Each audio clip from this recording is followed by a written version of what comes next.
त्यानंतर बातमी आहे कांदिवलीमधून। कांदिवली पश्चिम मध्ये चारकोप परिसरामध्ये एका व्यावसायिकावर दिवसा ढवळ्या गोळीबार करण्यात आलेला आहे। या घटनेमुळे परिसरात भीतीचं वातावरण पसरलंय। चारकोप परिसरातील फादर सुसाई इंग्लिश स्कूल परिसरात व्यावसायिक फ्रेंडी डिमोलो गाडी पार्क करत असताना अज्ञात व्यक्तींकडून हा गोळीबार करण्यात आलेला आहे। घटनास्थळी पोलिसांनी पंचनामा सुरू केलाय। फॉरेन्सिक टीम कडून पुरावे गोळा करण्यात आले। मुंबईच्या कांदिवली पश्चिमेकडील चारकोप परिसरामध्ये दिवसा ढवळ्या ती गोळीबाराची घटना घडलेली आहे आणि यामुळे हा परिसर देखील दणाणून गेलेला आहे। या ठिकाणी भीतीचं वातावरण देखील पसरलं आहे। मी सध्या उभा आहे मुंबईच्या चारकोप परिसरामध्ये असणारा फादर सुसाई इंग्लिश स्कूल।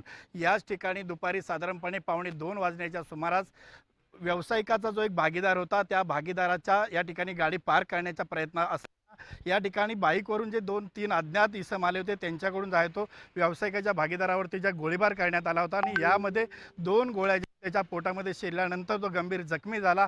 या ठिकाणी जखमी अवस्थेमध्ये त्याला सध्या बोरिवलीच्या ऑस्कर रुग्णालयामध्ये उपचारासाठी दाखल करण्यात आले आणि यानंतर चारकोप पोलीस असेल किंवा झोन 12 मधील सर्व पोलीस ठाण्याचे जे अधिकारी कर्मचारी ते देखील या ठिकाणी घटनास्थळी दाखल झाले आहे।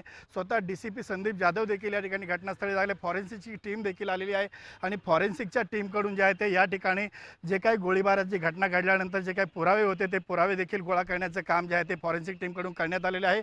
मात्र ह्या घटनेमागे नेमका काय वाद होता किंवा कुठल्या कारणाने हा गोळीबार करण्यात आला होता या संदर्भात जे आहे ते अधिकृत माहिती जरी पुढे आली नसली तरी मात्र ऑक्टोबर महिन्यामध्ये SRAच्या सोसायटीच्या निवडणुकीच्या वादातून हा गोळीबार झाला किंवा काय या संदर्भात देखील आता पोलीस तपास करत आहेत। डीसीपी संदीप जाधव यांच्या माध्यमातून जे आहे ते हा तपास सुरू असून आता सध्या या ठिकाणी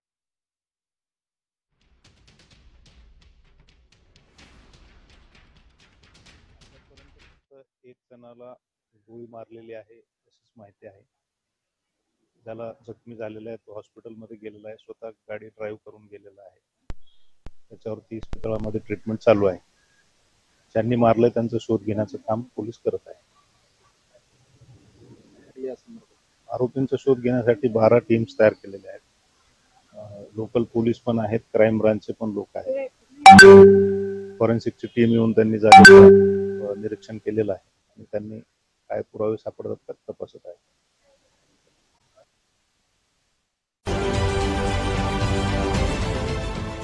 देश विदेशातील प्रत्येक घडामोडींचे लाईव्ह अपडेट मिळवण्यासाठी आता साम टीव्हीच्या सर्व सोशल मीडिया प्लॅटफॉर्मला लाईक, फॉलो आणि सबस्क्राईब करा। तसंच सर्व नोटिफिकेशनसाठी बेल आयकॉन प्रेस करायला विसरू नका।